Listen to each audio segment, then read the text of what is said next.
समाज में एगो ऐसन कोड दहेज प्रथा सब केहू कहेला, एकरा बारे में सब केहू मना करेला भैया, परहेज केहू ना करेला। ऐसे दुखी हो के एगो बेटी अपना बाप से का कहतिया।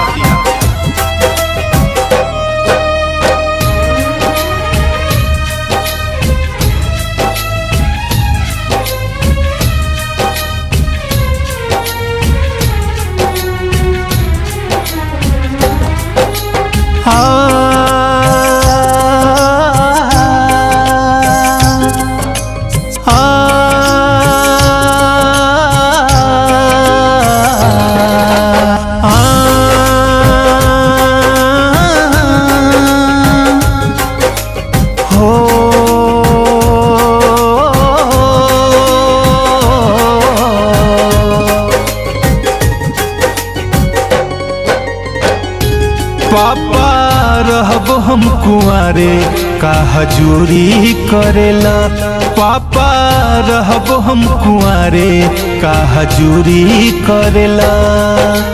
धन दौलतिया बेटियों देबा, धन दौलतिया बेटियों देबा तका जी हजूरी करेला।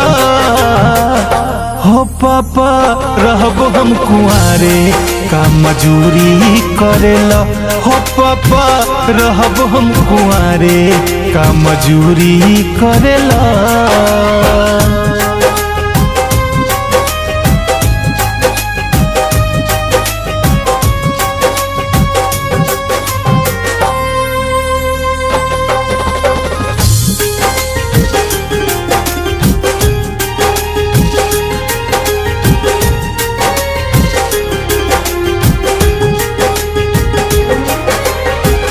कतनो तू करबा बतिया सुनी ना जमाना, लोगवा गरीबी पर मारे लताना।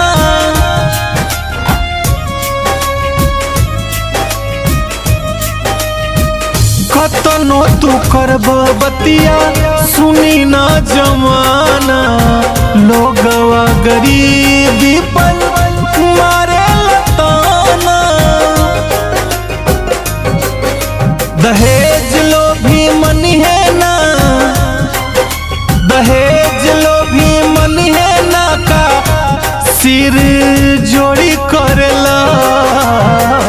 कि पापा रहब हम कुंवारे का मजूरी करेला, हो पापा रहब हम कुंवारे का मजूरी करेला।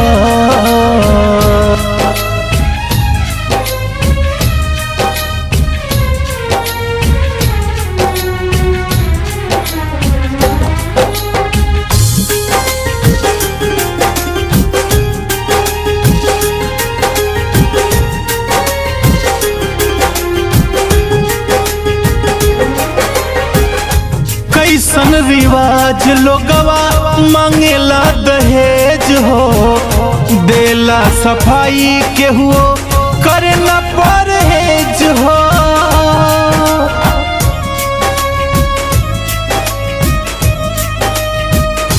कैसन रिवाज लोगवा मांगेला दहेज हो, देला सफाई सभे करे न परहेज हो।